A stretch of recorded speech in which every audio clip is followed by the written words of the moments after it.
Você está onde, Richard? Estou em El Tuco, El Salvador. E eu estou em Khartoum, no Sudão, segundo o país mais quente do mundo, de acordo com o Google, onde 33 graus estou usando uma jaqueta. Fala aí, seus andarilhos, suas andarilhas, alguma coisa assim, não sei. Pensei, fala desnorteados.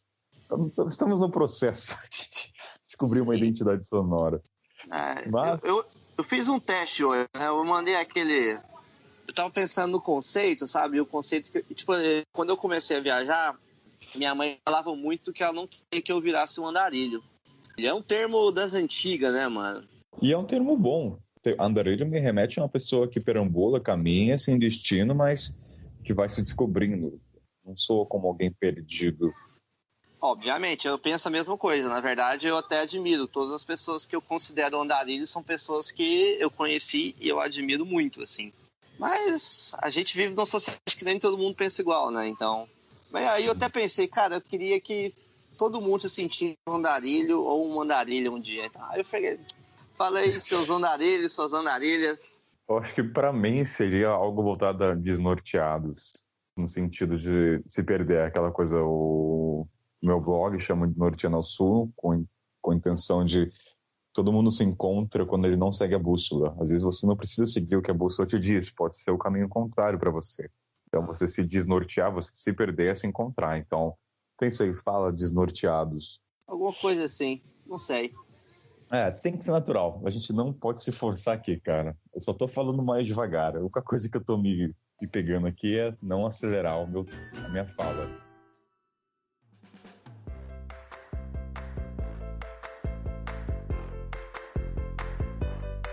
Como é que a gente vai se apresentar pra galera?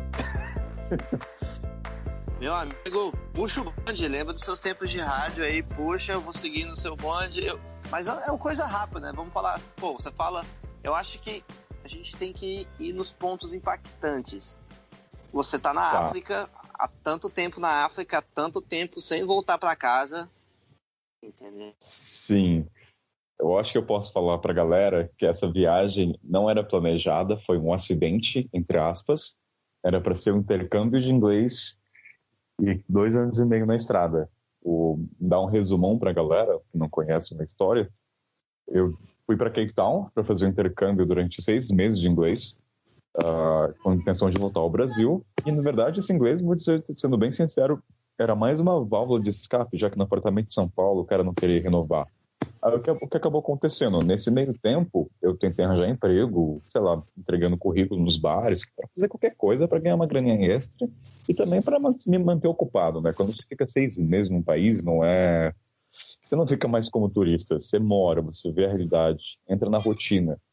Acabou que eu não consegui emprego nos bares, mas consegui um emprego na escola, cara, de inglês que eu estava fazendo, como guia de hiking. Eu estava levando a galera para fazer trilha nas rotas diferentes, que geralmente nessa cidade o pessoal faz as rotas mais turísticas. Comecei a ganhar grana com isso. E esse é o resumão. Depois pode ter um episódio que entre mais em detalhe, mas eu nunca tinha viajado fora antes, cara. Só no Brasil. Nunca tinha feito uma travessia. Não tinha experiência de avião, não sabia nada. Então, vendi minhas mochilas de rodinha, vendi camisa de calça jeans, comprei uma mochila cargueira, comprei uma bota de trekking e aí continuei. Ou seja, você não precisa ter experiência para fazer uma viagem na África. Eu era literalmente um bebê. Essa é a minha história.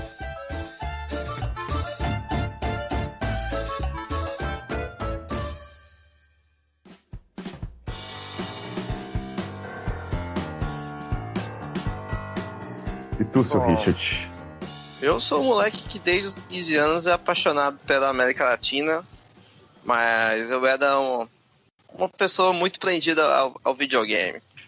E eu acabei indo meio que por acidente para Nova Zelândia, quando eu tinha 16 anos, para fazer um intercâmbio. E quando eu voltei, minha vida nunca mais foi a mesma. Brevemente eu comecei a fazer minhas pequenas viagens para a América Latina. Primeiro por uma semana, depois eu fui fazendo 15 dias, e eu nunca estava satisfeito, né? E meu primeiro sonho, assim, de moleque mesmo, era poder atravessar a América Latina sem avião. No primeiro plano, falei, pronto, vou juntar dinheiro Na época eu tinha pensado um valor aí por volta de R$ 15.000, que eu achei que era suficiente. E, cara, ia viajando durante um ano. Que era como se fosse um gap year, né? Mano, Sim. eu nunca consegui juntar nem perto de 6 mil. Nem quando eu ganhava dinheiro pra valer, eu nunca cheguei nem perto. Mas eu sempre, como eu tava estudando muito, sempre trabalhando, buscando informação, eu acabei criando métodos que me ajudariam a trabalhar na estrada. E quando eu percebi que eu poderia trabalhar na estrada, decidi largar tudo para correr atrás do meu sonho.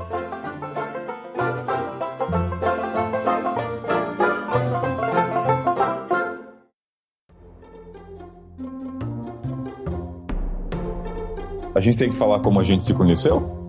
A gente se conheceu por uma circunstância engraçada, né? Eu tive o primeiro incidente que rolou aquela comoção maluca quando roubaram a minha mochila na Argentina. Naquele incidente, pelo fato...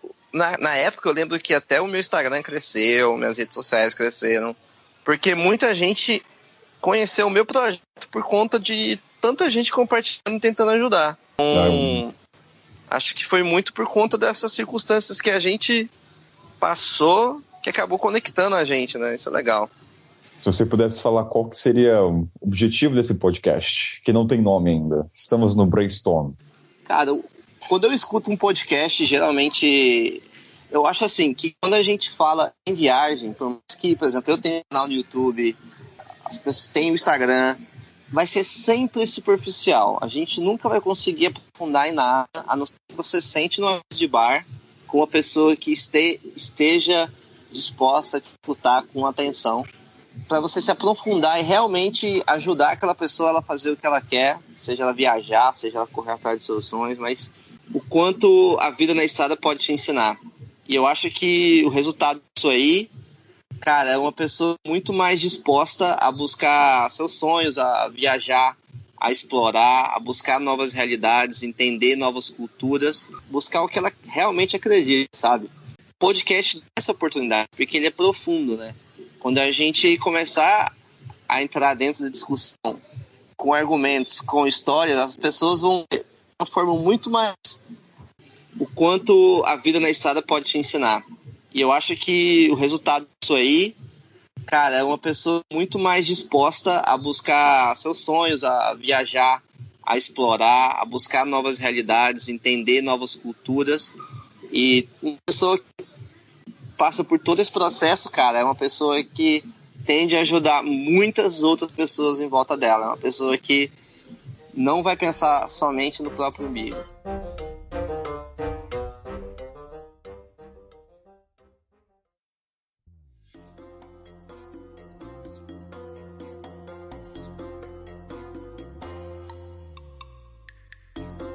Senhor Richard, vamos falar então o tema que agrada muita gente, que amedronta a muitos.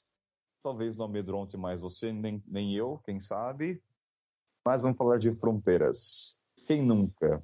Como foi para tu a sua primeira travessia, a primeira ponte a cruzar nações? Cara, eu como um bom brasileiro, minha primeira fronteira terrestre foi a Foz do Iguaçu, a tríplice fronteira. Foz do Iguaçu, a gente tem fronteira com o Paraguai, onde você cruza a ponte e vai para Ciudad del Este, o famoso Caos. E do outro lado você tem Porto Iguaçu, que é a fronteira com a Argentina, ali já é mais organizado. Mas a minha primeira foi entrar no Paraguai, atravessando a ponte, cara. Nossa, que essa já tem uma experiência muito da hora, porque eu ajudei um australiano a passar ilegalmente nesse mesmo dia. Minha primeira fronteira eu já tava fazendo merda. Que bom. Pô, começou bem já, ilegalmente. Palavra melhor que essa, impossível para mochileiro. Cara, eu tava num hostel em Foz do Iguaçu e eu conheci um cara. O cara tava mochileiro australiano, né? Geralmente australiano viaja sempre acima de 6 meses. O cara já tava no Brasil um tempo. Ele queria encontrar um amigo dele em Assunção. Ele me contou que naquela época, não sei como é agora, um australiano entrar no Paraguai, ele tinha que pagar um visto de 50 a 60 dólares, se eu não me engano. Aí eu tomei um susto, né? Caramba, 50, 60 dólares para entrar no Paraguai. Aí eu pensei, eu falei, olha, essa fronteira, até onde eu sei, por conta de cidade ser uma área de compra, né? Essa primeira fronteira, ela é bem vista grossa. Então ninguém para ali. Se você quiser passar direto, você não tem que fazer migração. Vai acontecer alguma merda se a polícia te parar e você não tiver o carinho, né? Obviamente. Aí eu falei pra ele, pô, eu quero te ajudar, vamos fazer o seguinte. Você passa a gente vai os dois de busão.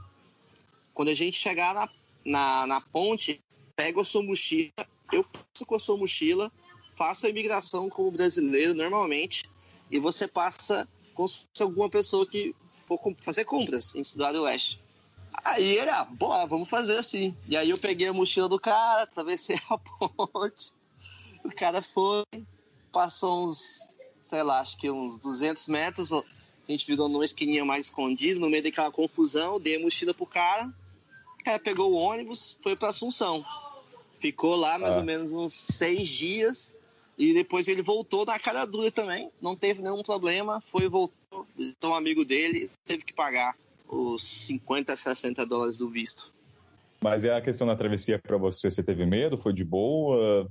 Bom, eu sabia que os brasileiros passam essa fronteira o tempo todo, então, apesar dela ser uma fronteira bem avançada, por conta do fluxo, né? O fluxo de pessoas é intenso, gente entrando e saindo com caixa na mão, caixa na moto, o tempo todo, né? Mas como eu sabia que não tinha nada assim, pelo fluxo eu até que fui bem tranquilo, assim. Eu estava mais abismado o quanto mudou de uma cidade para outra. Foz do Iguaçu, uma cidade super parada aos padrões brasileiros, bem organizada, e quando você passa a ponte vira o caos total. A 25 de março e piorada. Então é meio chocante essa mudança tão brusca, sabe? Quando eu atravessei da Etiópia para o Sudão, tipo, de repente falava um idioma e de repente no outro era um idioma totalmente diferente. O tratamento era diferente, a comida, de um lado tinha cerveja, de outro lado não tinha mais cerveja, porque era crime.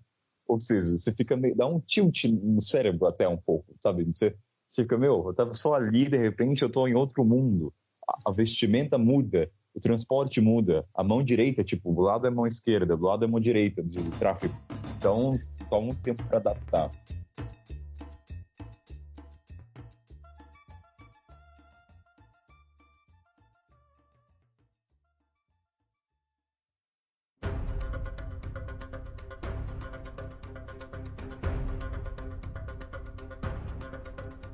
Deixa eu perguntar aí como é que funciona nessa fronteira a questão da checagem. Eles abrem as mochilas até os mínimos buracos?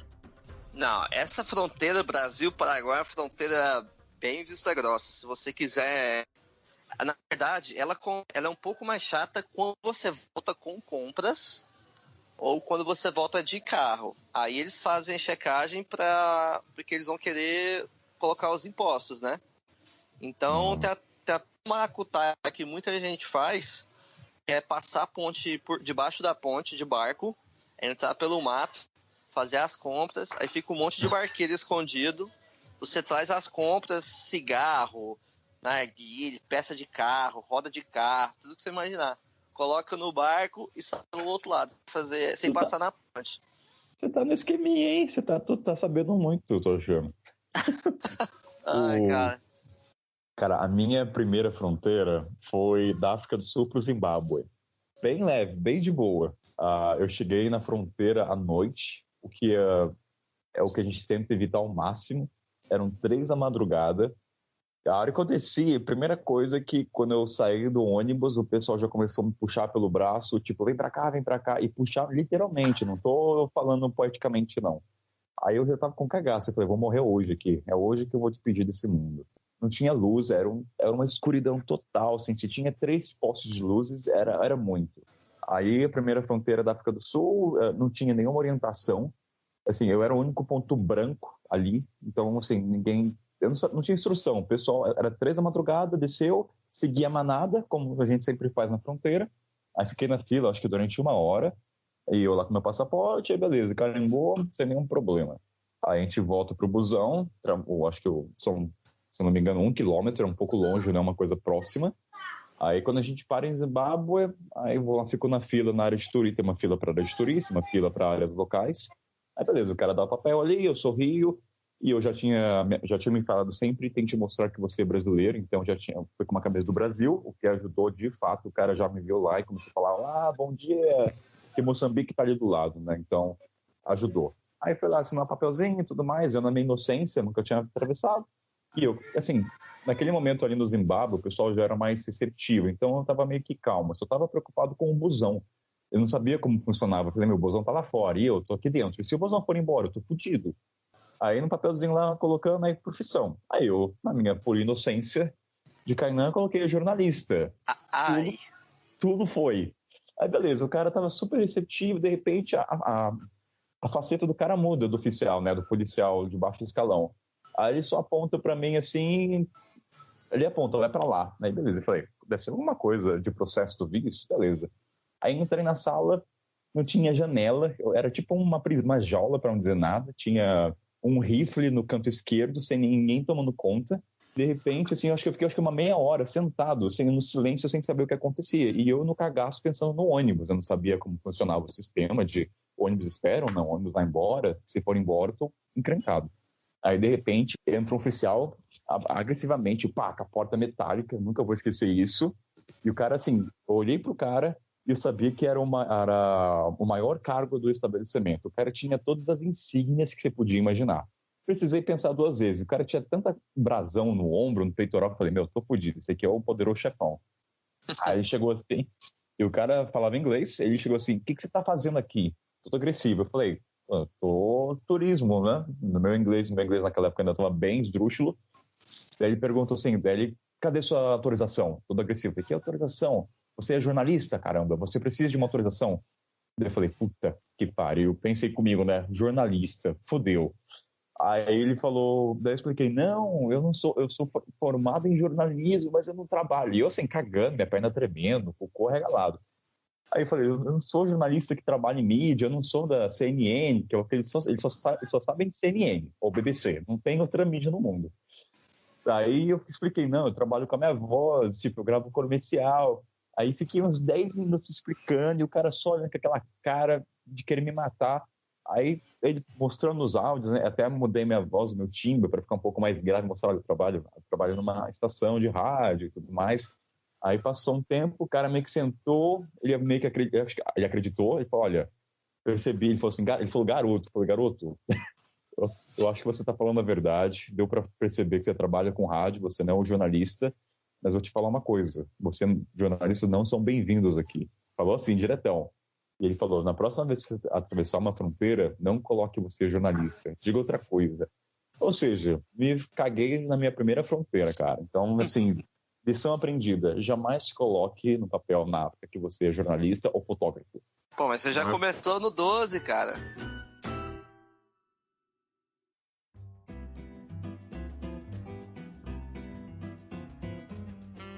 Ser brasileiro ajuda na fronteira?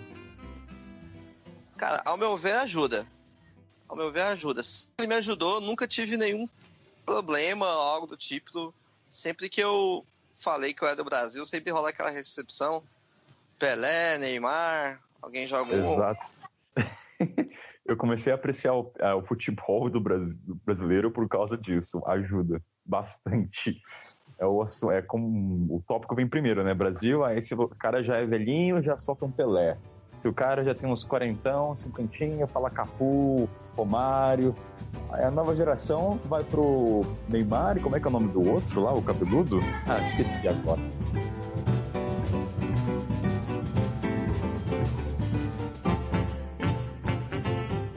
Pegar carona com a camisa do Brasil é uma dica também valiosa, que num episódio que a gente falar sobre vai ser de grande valia. Essa é muito boa. Essa muda o tempo assim em metade. Você já fez esse teste da camisa do Brasil na estrada? Nossa, várias vezes. E eu não me tocava dessa. Cara, eu vi essa ideia do Brasil com o Eliezer, que é um mochileiro do Roots também, que é youtuber. Aí ele tava viajando de carona na Europa. botava a camisetinha do Brasil. Cara, a camisa do Brasil é sucesso. E naquela época eu tava viajando, carona, na Patagônia.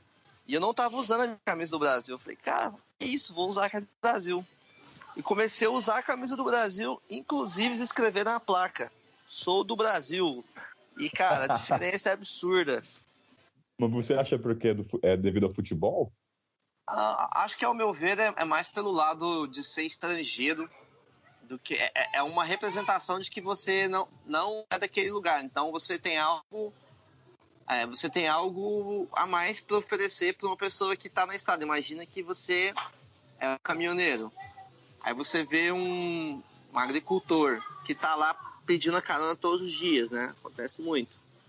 O cara já sabe a história do agricultor. O agricultor vai subir no carro, alguns vão conversar, outros vão... Não, mas o cara quando vê... Imagina, isso aconteceu comigo também na Costa Rica, né? Eu tava com a camisa do Brasil. O cara parou, brasileiro, entra aí. E aí, cara, todas essas caronas que eu tava com a camisa do Brasil foram caronas onde eu conversei bastante. As pessoas sempre curiosas, querendo saber minha história, querendo saber como é que eu cheguei ali, querendo saber se minha mãe sabe o que eu faço, quer pedir carona na rua. Esse tipo de coisa, sabe? Então, acho que o fato de você ser estrangeiro, de você se mostrar que você não é só uma pessoa que está naquele meio ali, chama mais atenção. Eu acho que é muito isso.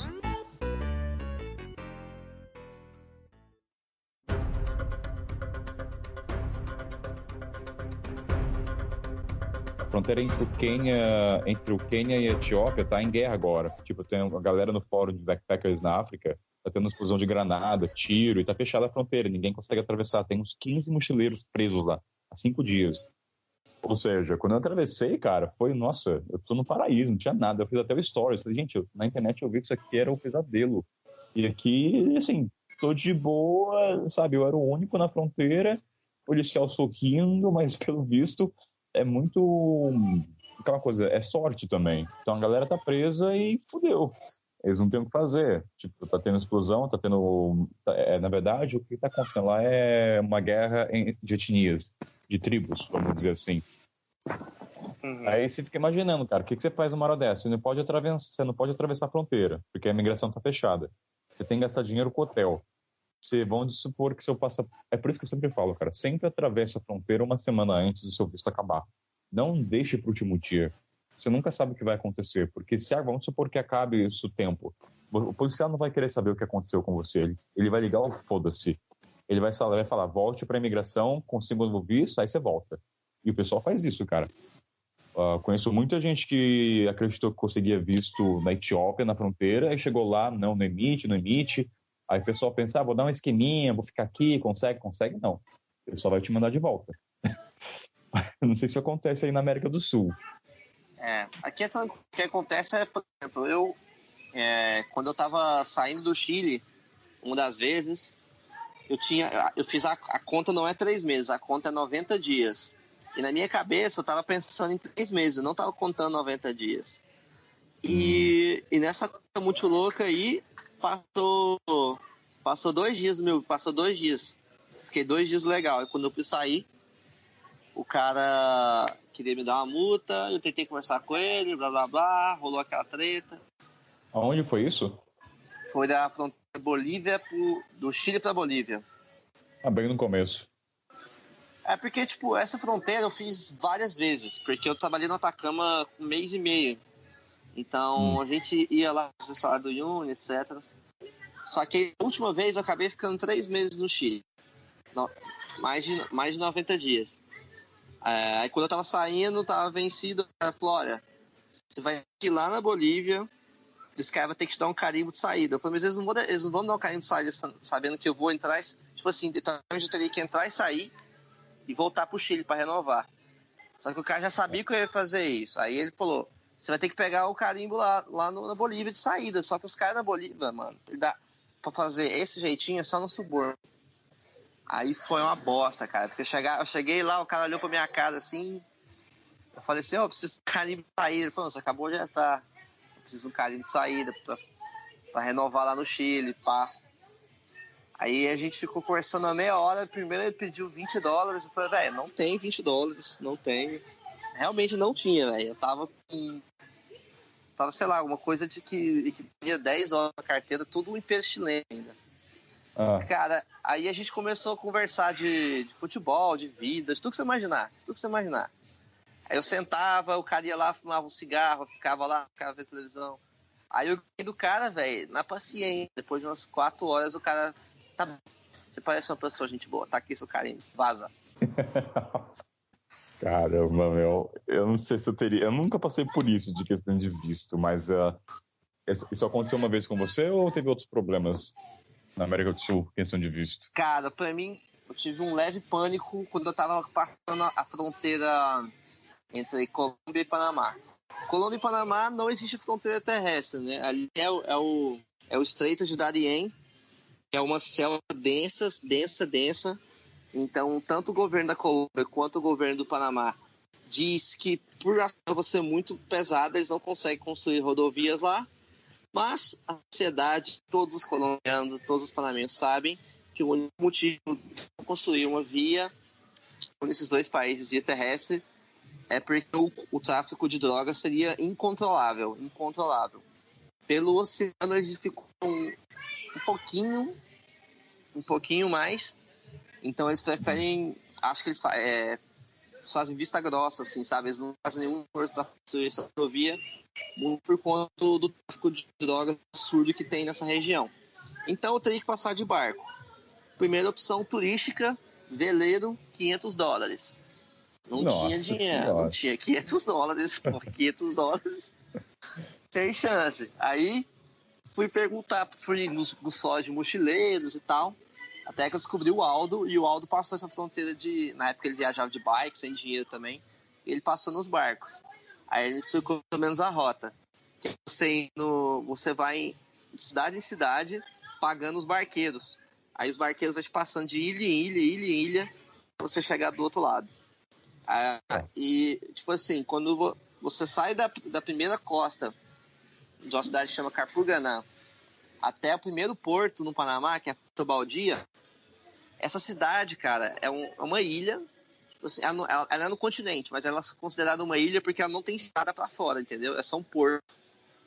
E é ali que você faz a imigração. Então, teoricamente, você faz a imigração, bate o carimbo, e de lá você tem que pagar outro barqueiro pra você ir embora. O que acontece é que muito cubano e venezuelano, eles chegam nesse ponto. Aí quando chega lá, o governo do Panamá fala: você que é cubano, você que é venezuelano, você precisa de tantos documentos a mais. E, mano, a galera não tem naquele momento, obviamente. E para conseguir esses documentos é uma burocracia, tanto na Venezuela quanto em Cuba. Então os caras ficam ilhados lá, eles criam comunidades lá. É tipo um campo de refugiado, tá ligado? Aí, beleza. Quando eu cheguei lá, fui fazer a imigração, bonitinho, papapá. O cara falou: cadê a sua passagem de volta, de saída do Panamá? Eu falei: não tenho, eu vou sair de ônibus. Eu falei: você precisa de uma passagem aérea. Cara, puta que pariu, não tem passagem aérea, cara. É o único jeito de você conseguir o seu carimbo. E pra você entrar nessa ilha, o Panamá Revista todos abre sua mochila, militares vão te seguindo, todo mundo armado, tipo M4A1, cara. Então mas um eu tenho curiosidade, quando você fala revista, é revista total, porque assim, acontece revista comigo, mas quando eles veem que é um branco, um turista na África, meio que ele dá uma olhada por cima, abre ali, mas assim, quando alguém fala revista, eu entendo que o cara olha todos os compartimentos, até a parte de baixo da cargueira. É isso que aconteceu contigo ou não? É bem uma revista bem de boa, superficial? Não, eles abrem a mochila inteirinha, sacola por sacola, pedaço por pedaço, sacola plástica por sacola plástica, tudo. Todos os bolsos te revistam o corpo também. Por causa de droga? Mano, é uma zona de muito tráfico de droga, é absurdo ali. Na época que tinha o Pablo Escobar ali, o maluco, o cara tinha coisa de 20 barcos passando. Um negócio insano. Então, ainda é uma zona de tráfico de drogas, então o exército do Panamenho, ele controla o detalhe ali. Então, o ambiente que eu tava o cara não queria dar o carinho, era num campo de refugiado, um monte de gente, assim, em dificuldade, não sei se pode chegar a fome e tal, mas você vê que a galera tá ali, tipo, há dias, meses. E nesse meio tempo eu fui conversar com as pessoas. Aí eu conversei com uma cubana, a cubana falou que tava lá há 2 meses, esperando a documentação. Conversei com um venezuelano, o cara falou que tava um mês. A situação só... Ou seja, começou a ficar com medo. Eu comecei a ficar com medo. Eu falei, beleza, eu não tinha sinal de telefone, eu não tinha nada. Eu falei, gente, onde é que eu vou arrumar um Wi-Fi nessa bagaça? Aí o cara falou que tinha tipo uma Xerox lá, que era um cara que tinha roteava um modem lá e te dava pra usar. Fui lá, paguei $2 pro cara, aí eu tinha 1 hora pra resolver o problema, pra conseguir passagem. Aí fui olhar olha, tem os Skyscanner lá, né? Fiz teoricamente a passagem mais barata que seria de saída do Panamá, 500 conto. Putz, cara, como é que eu vou pagar isso? Aí o que eu fiz? Liguei para um amigo meu, falei, preciso que você compre essa passagem no meu nome, envie pro meu e-mail, depois você cancele essa passagem em menos de 24 horas para você não ter que pagar e eu conseguir meu tempo de volta. Aí ele fez isso. Mano, a internet caiu. Aí eu não sabia se tinha rolado, se não tinha rolado. Fiquei naquele meio. E o cara da Wi-Fi falou que tinha que me vazar. Aí eu fiquei mais 4 horas perambulando lá na ilha até esperar o cara vazar. O cara voltou de novo, consegui acessar meu e-mail. Fui lá, levei. E umas 3 horas depois eu consegui achar um barco pra me levar. Só que é a parte mais chata de você ter que negociar cada barqueiro, porque o cara tá dormindo lá, tipo assim, não é algo turístico que tem o barco toda hora, é você realmente tira o cara do dia dele, fala, oi, tudo bem? Sou brasileiro, queria ir pra ilha mais próxima, pra onde você pode me levar? E por quanto? Entendeu? É foda, mano, é foda. Ou seja, foi a travessia mais complicada pra ti. Travessia pra chegar na costa do outro lado, na costa do Panamá, onde eu pegaria a primeira estrada, foram 3 dias, cara. Mas porque deixa eu fazer uma pergunta aqui. Beleza, eu saí desse aí e consegui um barqueiro. Aí esse outro barqueiro me levou para uma ilha que chamava Ilha Caledônia. Ele falou, olha, daqui você pode pegar um outro barco para outra ilha, lá da outra ilha vai ter. Aí eu fiquei nessa Ilha Caledônia, cara, a ilha, mano, tipo assim, já faz parte do arquipélago de São Blas, que é uma das partes mais bonitas do Panamá. Mas essa é a ilha onde os indígenas realmente moram. Mano, é uma ilha linda, maravilhosa. Mas assim, os caras construíram as aldeias, aglomerado de aldeia dentro de uma ilha cheia de lixo. Mano, um negócio maluco. Não tinha nada turístico. Tipo, eu não conseguia achar um prato com atum pra comer lá, não tinha nada. E meu dinheiro tava contadinho pra eu passar com os barqueiros. Se o cara cobrasse mais do que eu poderia negociar, eu ficaria sem. Inclusive, um desses barqueiros que eu negociei em uma das travessias é a minha camisa do Brasil pro filho dele. Pra me dar um desconto. Porque eu era muito caro, o cara querendo cobrar $70. Eu falei que $70 é um absurdo, eu não tinha. Aí o cara fez por $30 mais a camisa do Brasil, que eu dei pro filho dele. Uma camisa boa, pelo menos? Nada boa, mas foda-se, né?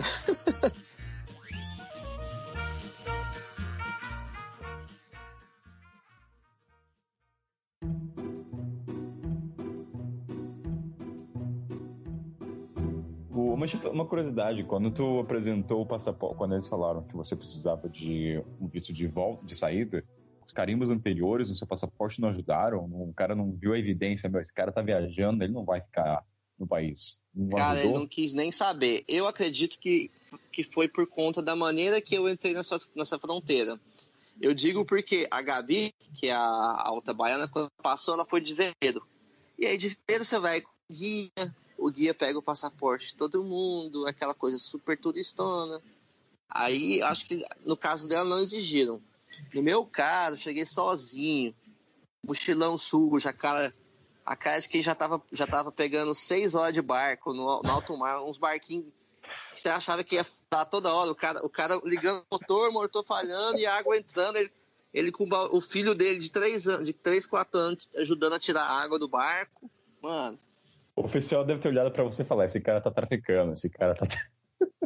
Ou é traficando ou é imigrante, cara. Eu tava com cara de imigrante, esses que querem entrar nos Estados Unidos, sabe? Aquela galera que vem lá, lá da Colômbia, tipo os hondurenhos, vão atravessar o continente todo agora andando, mano. Os caras são muito loucos. Nossa, esse seu amigo te salvou, hein, cara?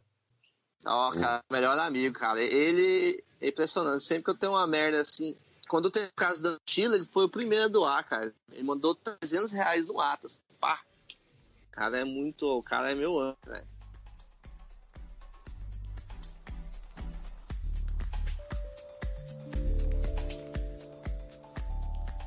Eu acho que em questão da África, fronteira é mais o cagaço porque você chama atenção, você é um branco.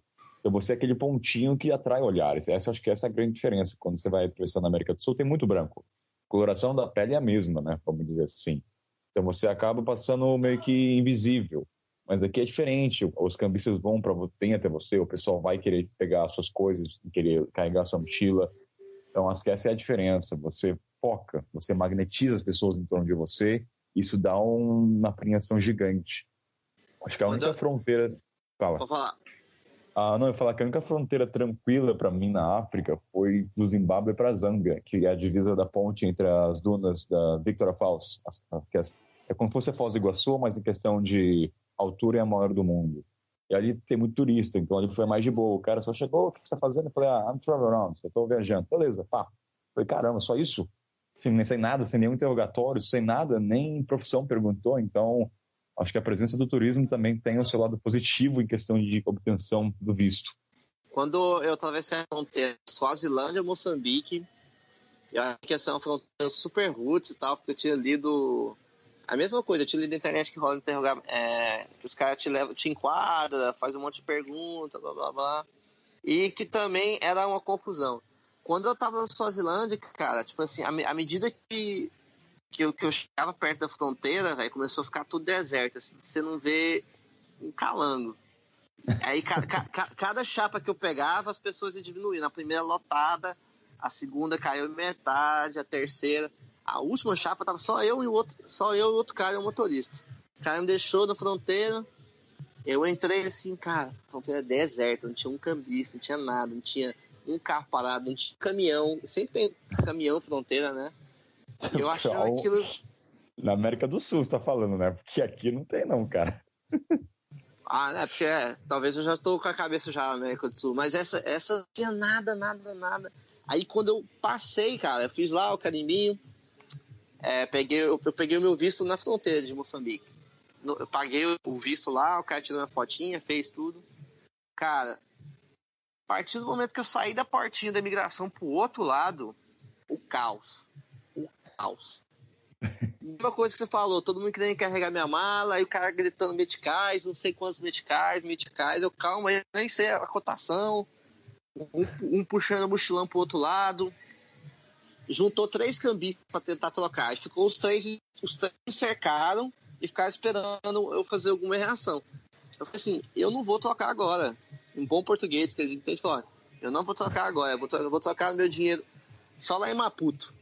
Falei desse jeito pro cara. O cara, como é que você vai pegar a chapa, né? Aí eu falei, cara, me fudeu agora. Aí eu falei assim, não, eu vou encontrar uma amiga ali mais na frente. E os caras me perseguindo, cara. Me perseguindo. Aí até que eu achei uma lanchonete, entrei dentro da lanchonete, fiquei lá até os caras saírem. Tipo assim, fiquei uns 40 minutos. Aí que eu vi que os caras saíram assim, fui entrando, vi um cambista que tava quietinho no canto dele, eu fui falar com ele. Troquei com ele, uma cotação ok para uma fronteira, não, fronteira a gente sempre perde um pouco, troquei só aquele para pegar o busão. Aí fui pegar a chapa, cara, mano do céu, tinha umas 6 chapas enfileiradas assim, todas indo para Maputo. Aí eu entrei na primeira, de repente vi um caminhão de gente lotando todas as chapas e a gente foi de tipo uma carreata de chapas, velho, até Maputo.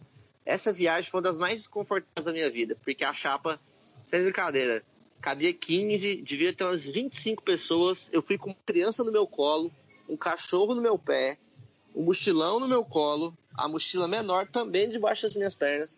Eu não conseguia mover um músculo e demorou pelo menos 5 horas, sem nem parar pra mijar, nada, mano. Aí isso é uma coisa importante, cara. Atravessar a fronteira é não ter onde cagar e não ter onde mijar. Isso aí o pessoal já tem que saber.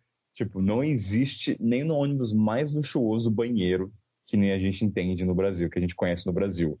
Tipo assim, não beba muita água, não coma muita coisa, porque se a caganeira vier, tu vai estar fudido. Ou você não vai querer se arriscar a entrar num banheirinho no meio do deserto de uma fronteira ou, sei lá, no meio do nada. Nunca se sabe. É melhor você ficar dentro do ônibus.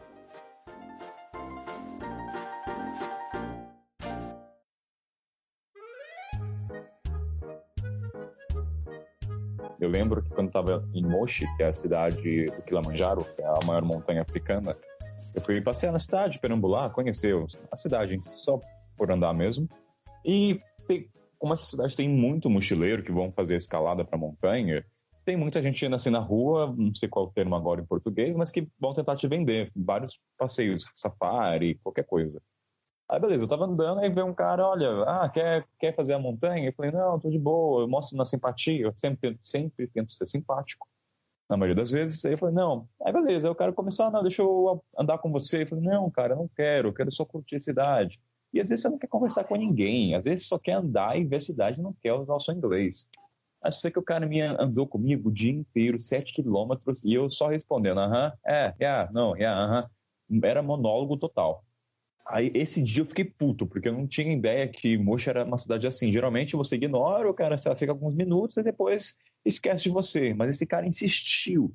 Aí quando eu voltei pra casa do meu host, eu cheguei puto e falei, o nome dele era Nicas, eu falei, Nicas, vai pra PQP, cara, essa cidade. O pessoal te inferniza, o pessoal te segue, caminha com você durante o dia inteiro.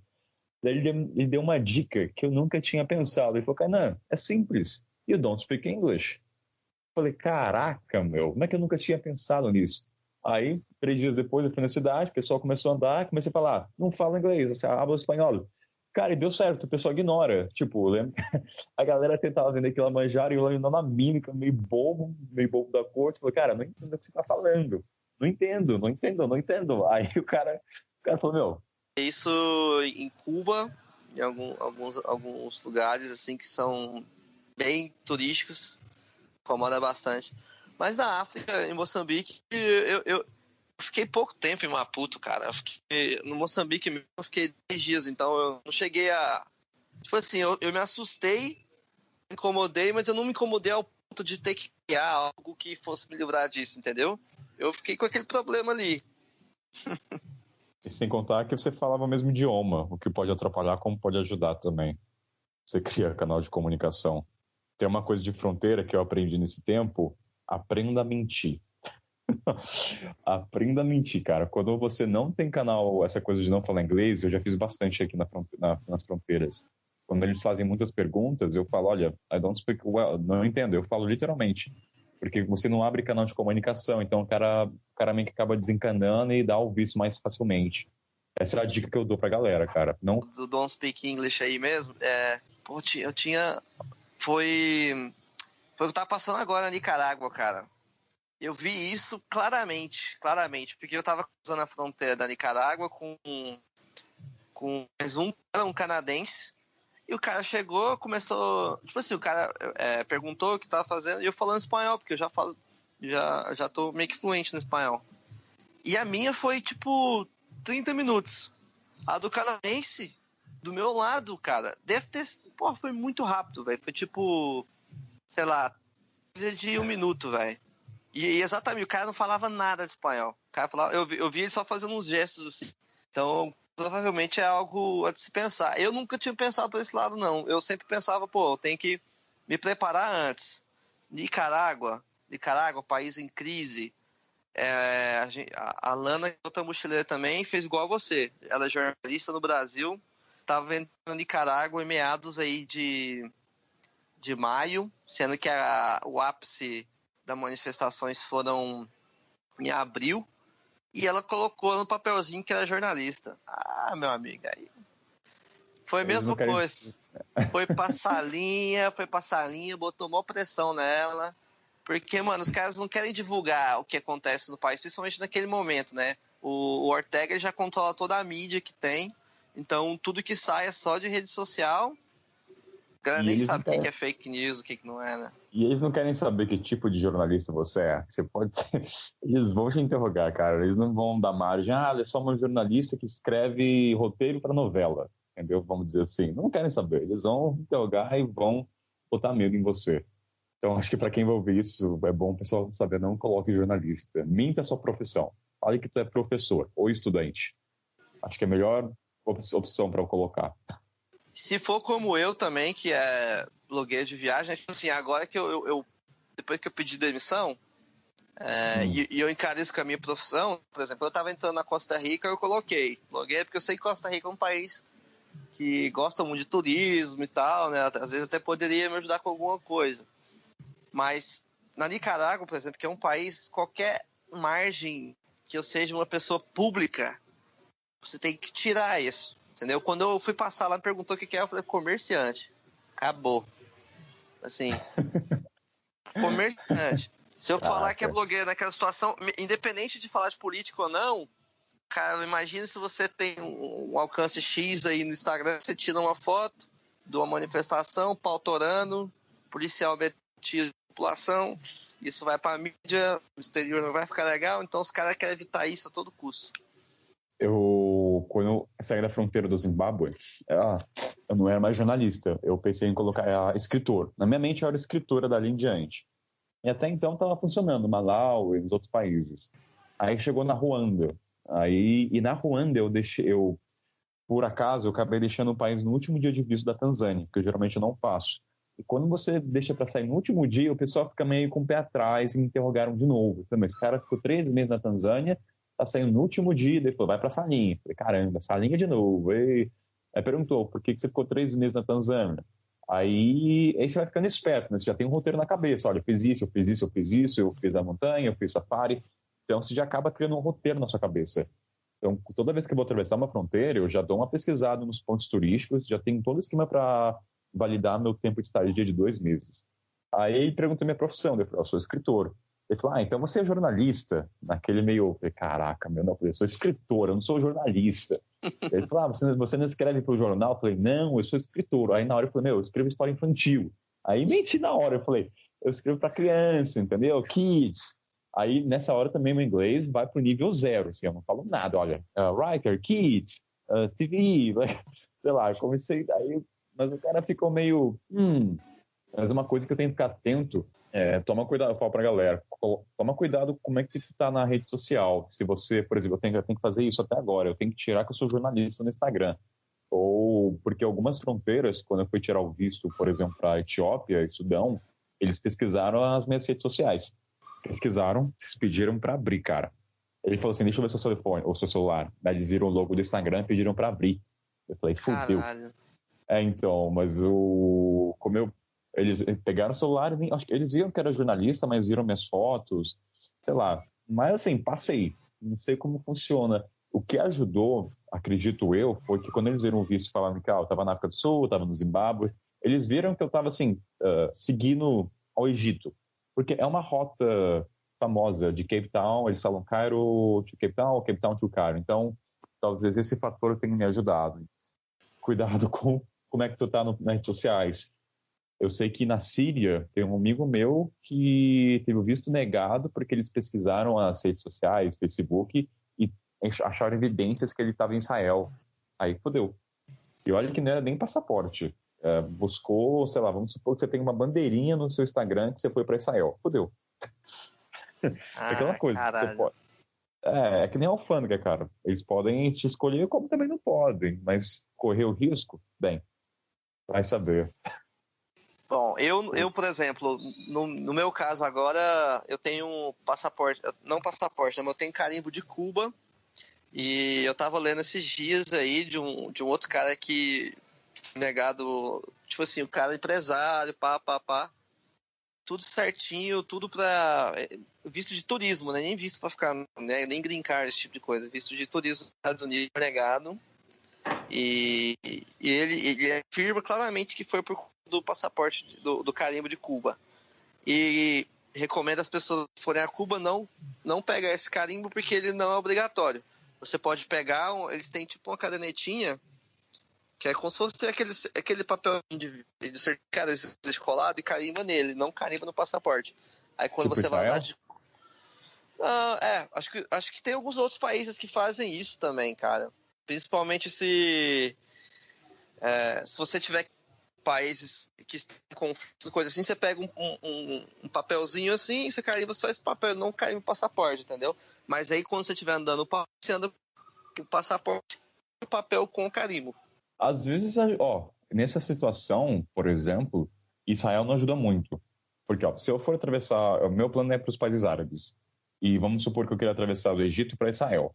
Eu sei que Israel, eles não carimbam o seu passaporte. Mas a saída do Egito está ali. Tem um visto de saída do Egito. E eu não sei, eu estou confirmando ainda se eles colocam o nome da fronteira. Se eles colocarem, é uma evidência, uma prova que você teve em Israel. Então, são coisas a se pensar. E mesmo que eles não coloquem que é a fronteira, o nome é Taba. Vamos supor que eles não coloquem essa informação. Se você for querer ir para a Síria ou para o Irã, onde uma fiscalização pode ser mais rigorosa, eles vão perguntar, você saiu do Egito, mas para onde você foi? Você foi para a Líbia? Se for para a Líbia, cadê o visto? Então, assim, avião é tranquilo. Avião dá para você contornar, mas por terra, porque você não tem muita opção. Ou você vai para o Sudão, ou você vai para Chad, ou você vai para a Líbia. Então, eles vão presumir que você teve em Israel. Aí fodeu. Então, às vezes, você tem que deixar... enfim, essas são coisas que você vai aprendendo na marra. Você vai pegando dica da galera, que teve uma experiência e não conseguiu visto, mesmo não tendo carimbo de Israel. Mas a imigração pegou o cara pelo diabo. Como é que fala a expressão? Pegou pelo diabo? Tem uma expressão que a pessoa foi azarada. Pegou pra Cristo. Pegou pra Cristo. Pegou pro diabo. Pegou pra Cristo e o cara se fudeu. Resolveram investigar o cara, assim, dar uma investigada um pouquinho mais afinco e conseguiram evidências que ele teve em Israel. Mesmo não tendo nada no passaporte, mas aí já era, né?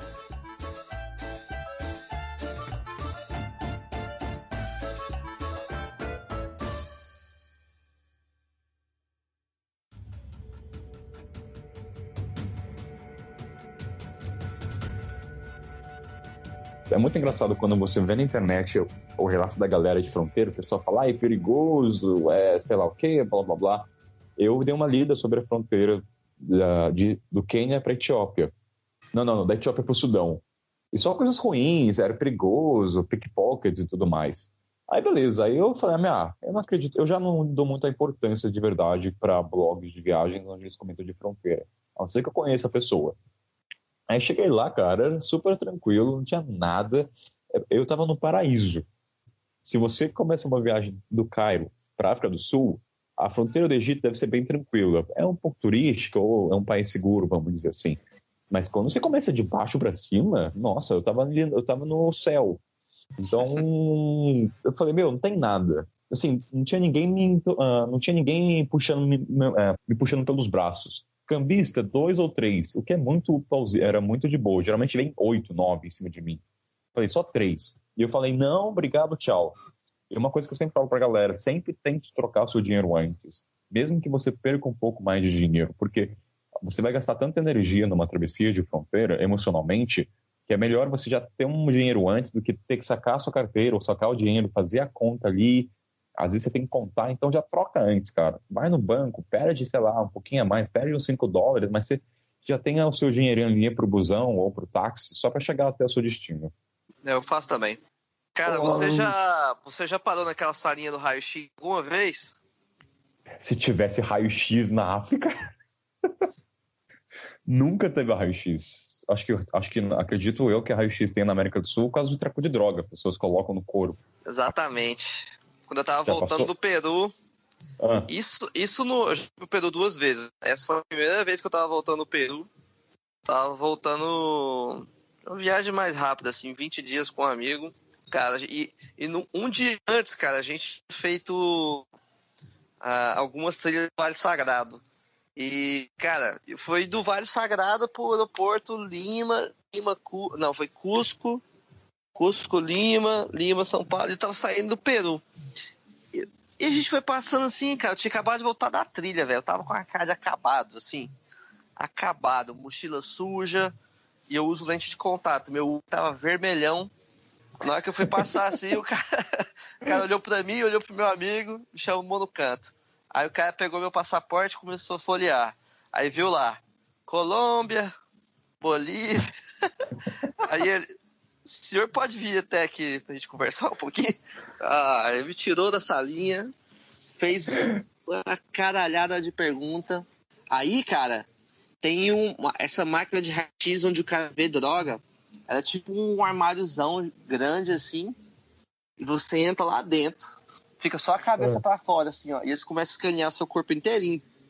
Você vê lá os seus órgãos, seus ossos, tudo certinho pra ver se não tem droga dentro de você. Que tipo, Cara, que tipo de pergunta que eles fazem?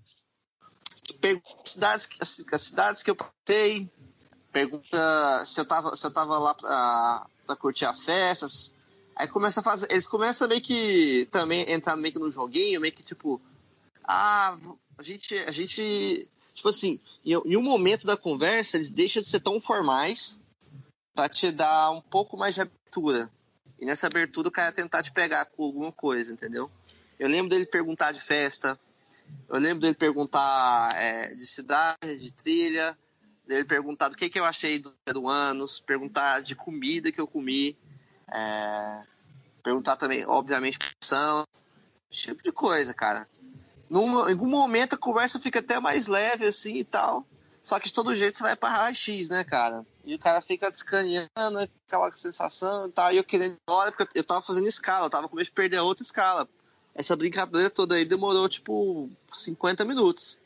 Nisso, Caraca. meu amigo lá de fora esperando, eu passei ele cagando de rir da minha cara, né? Foda, cara. Aí no final deu tudo certo. O policial falou obrigado, pode ir embora. Foi, era porque eu não tinha droga, né? Não tinha nada, só tava com a cara. Eu tava judiado, velho, porque eu tava com lente de contato, vindo de trilha. Eu tava acabado, eu tava com cara de mula mesmo. Essa é a verdade. Eu nem critico o cara, não.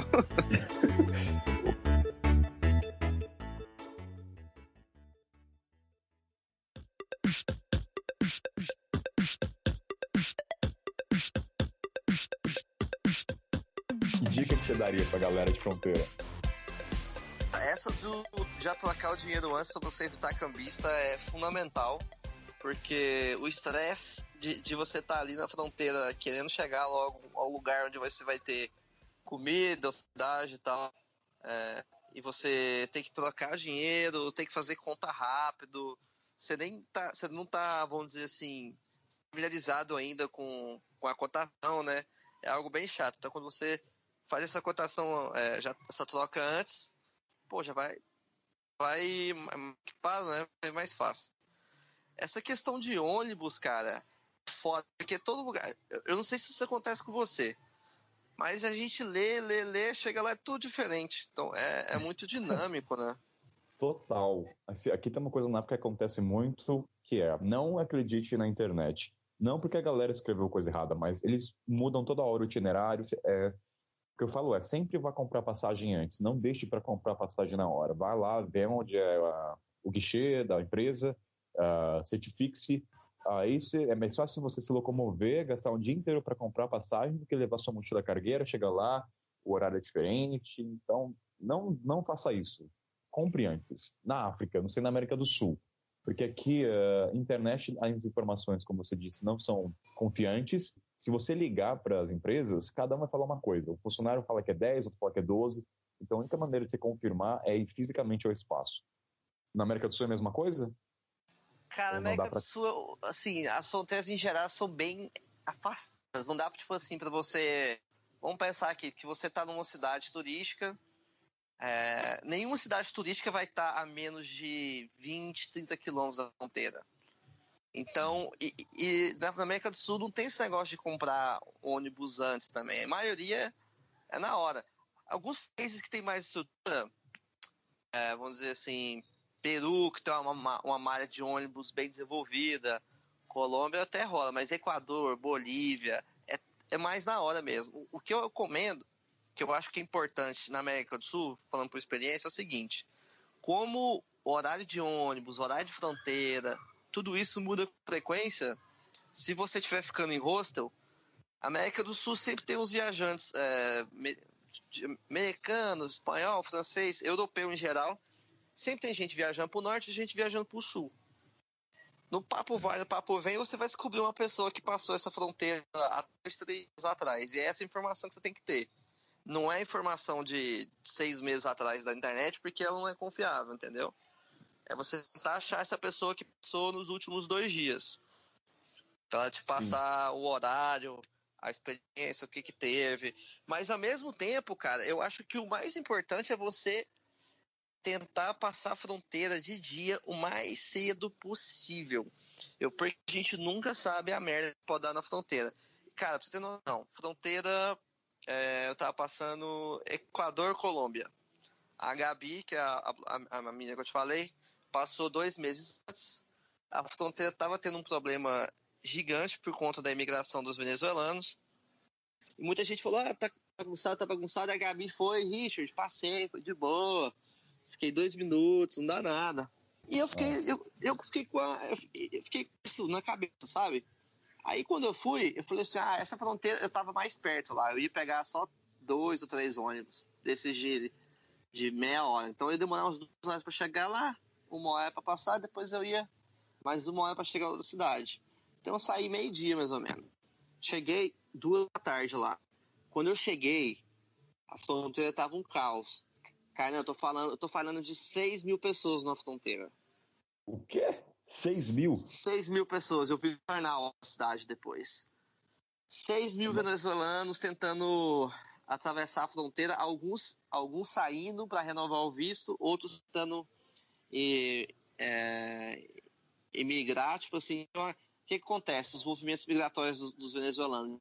Eles pegam o visto de 3 meses na Colômbia, aí depois desce para o Equador, aí depois eles voltam para a Colômbia e algumas vezes voltam para Venezuela para levar coisa. Então eles ficam circulando nesse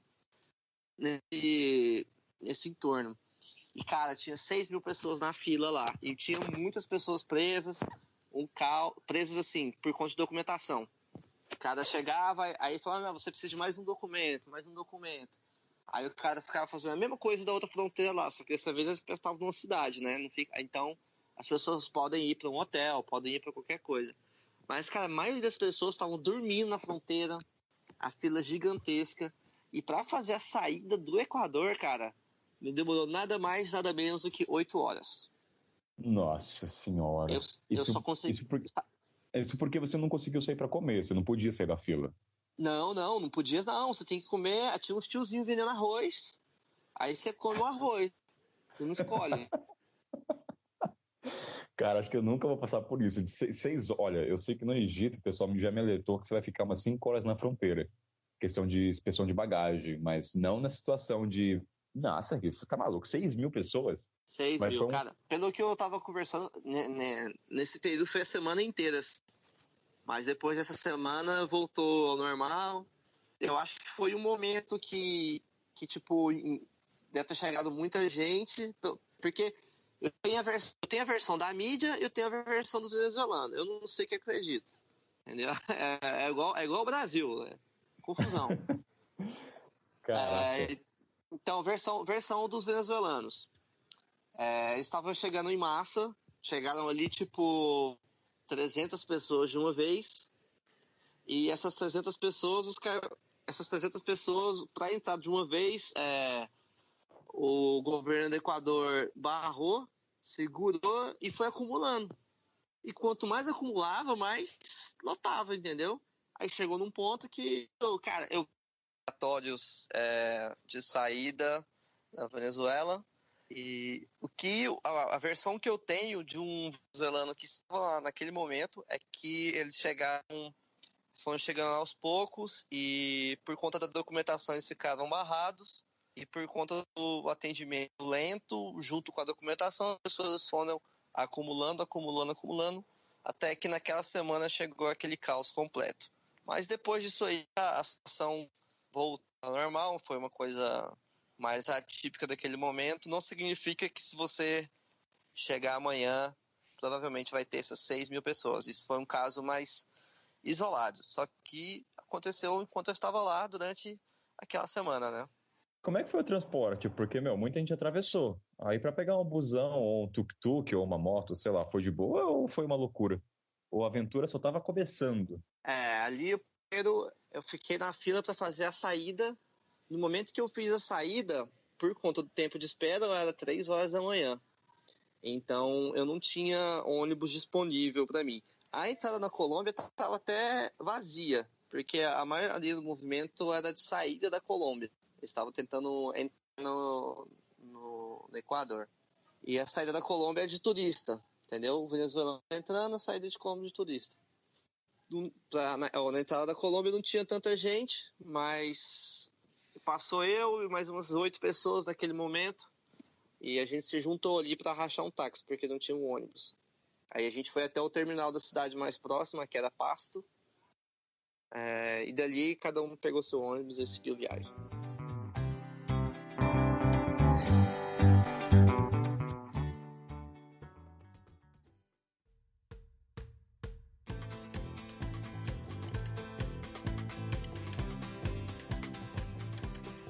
Uma coisa que eu tenho curiosidade de saber na América do Sul, eu não sei, mas na África, geralmente as fronteiras ficam longe da cidade. E dificilmente você vai atravessar uma fronteira e a cidade já é logo ali. Eu sei que no Foz do Iguaçu a fronteira já é conectada com a cidade do Paraguai, não é?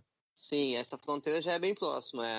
Por exemplo, você vai saindo ali de Foz do Iguaçu, ainda quando você chega na ponte, ainda é perímetro urbano, né?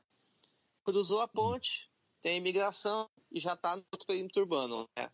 Isso é bem tranquila. Outra fronteira também, que é a do Uruguai, Brasil, com o Uruguai, Chuí também. Chuí é uma cidade, não é tão isolado assim, mas a maioria das fronteiras, vamos dizer assim, do Chile para cima, são mais isoladas dos centros urbanos.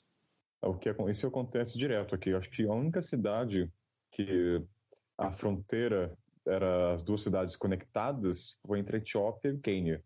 Não, Etiópia e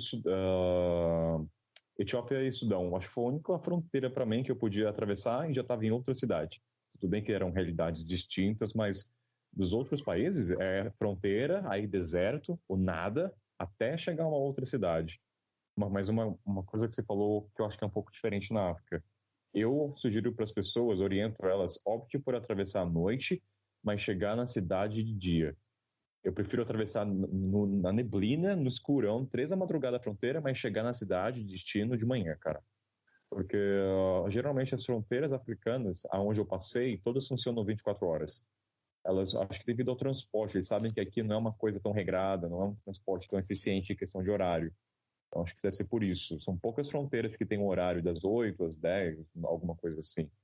Essa é uma dica que eu dou no continente africano. Opte por atravessar a noite, mas chegar no destino no nascer do sol. E, geralmente as viagens são longas. E isso é até engraçado. O que é longe para você hoje em dia numa viagem? Longe para mim? Pra mim é porque depende. Tipo assim, aqui na América Central, por exemplo, a gente foi para uma cachoeira hoje. A gente pegou um chicken bus para rodar 18 quilômetros. A gente demorou 40 minutos, cara. Imagina pra você fazer uma viagem de 100 quilômetros, demora 4 horas às vezes. Entendeu? Longe não é, mas demora.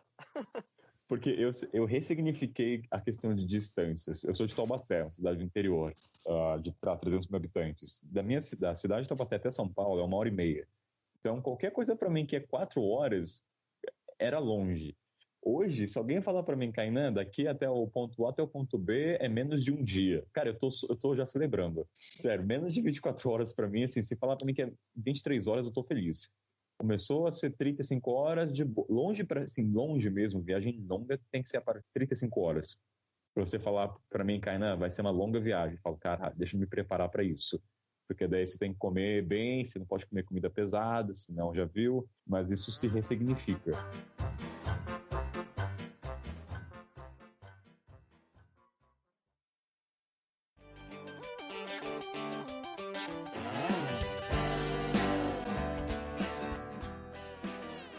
Uma dica importantíssima, cara, que eu dou pra galera. Tenha uma porra de uma caneta com você. Nossa! Cara, é uma coisa tão simples. Não deixe de carregar uma caneta na fronteira. Você não sabe o quão minutos preciosos e desgaste emocional você vai preservar. Você sabe muito bem do que eu tô falando. Sei. E como? Já passei encrenca 2 vezes de não ter uma caneta, ninguém queria emprestar, ou o pessoal, sabe, não tá nem aí pra você. Aí, cara, já passei 20 minutos procurando uma caneta. Então, aprendi da maneira sofrível da coisa. Outras dicas, Cid, na sua mente? Deixa eu ver, a caneta... Cara, essa questão que eu falo de chegar cedo da América do Sul é exatamente por essa questão de demorar. Agora, para falar, igual você falou que as fronteiras da África são 24 horas, várias fronteiras da África do Sul não são 24 horas. Tem horário comercial, pausa para almoço, e cada fronteira tem a sua peculiaridade. Então você vai ter que estudar uma a uma nesse caso. No caso da América do Sul.